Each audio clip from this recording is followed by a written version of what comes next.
Au tout début de la paracha, on nous parle de la première acquisition d'Abraham en Eretz Israël, et c'est un tombeau pour enterrer sa femme. Ce qui est un petit peu bizarre, parce qu'a priori, on n'est pas venu en Eretz Israël pour y mourir, mais plutôt pour y vivre, pour s'y développer. La première réponse, c'est de dire que justement, c'est pas du tout un rapport qui est intéressé à Eretz Israël. Il n'a pas cherché à avoir un beau panorama, une ville fortifiée, des voisins sympathiques. Non, il a juste voulu trouver un endroit pour enterrer sa femme. C'est ce qu'on appelle du chesed shel emet, c'est-à-dire de la bonté désintéressée. Parce que lorsqu'on fait un acte généreux avec quelqu'un qui est décédé, eh bien on n'aura aucun intérêt. On va rien gagner avec cet acte-là, et c'est justement ça, le premier lien qu'on a avec Eretz Israël, c'est un lien qui est désintéressé. On n'est pas ici pour des raisons de sécurité ou de bénéfices matériels. Ok, mais alors pourquoi on est là ? C'est la deuxième réponse à la question pourquoi est-ce que l'acquisition de la terre d'Israël commence par un tombeau. C'est pas n'importe quel tombeau. Selon le Midrash, c'est là où sont enterrés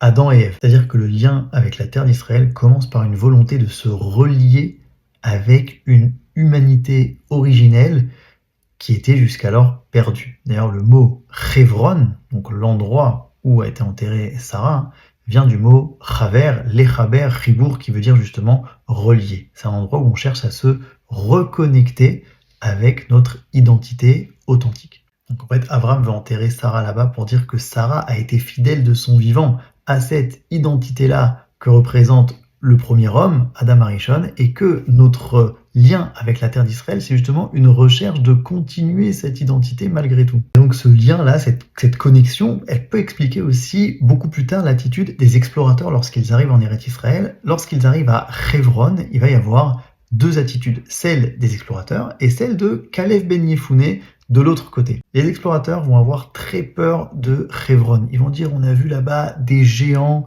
c'est pas du tout pour nous, on était comme des sauterelles, etc. Alors que pour Kalev, c'est tout l'inverse. Nous dit la Gemara qu'après être allé à Hebron, il a un esprit complètement différent qui justement le pousse à vouloir conquérir la terre d'Israël et venir en terre d'Israël. Et c'est justement cette parcelle de terre-là, Hebron, qu'il héritera beaucoup plus tard du temps de Yehoshua. Alors comment on peut expliquer cette différence d'attitude ? Justement, en fait, quand on se retrouve face à cette exigence d'être à la hauteur d'Adam Arishon, c'est-à-dire d'exprimer une humanité authentique, ça peut faire très peur, d'accord ? C'est quelque chose de géant, ça m'écrase complètement, ou ça peut au contraire me motiver et donner un sens à toute ma vie. C'est peut-être pour ça que la paracha, elle s'appelle justement Chaye Sarah, la vie de Sarah qui continue en fait après elle à travers ses enfants lorsqu'ils sont connectés donc à Hebron, à cette identité première.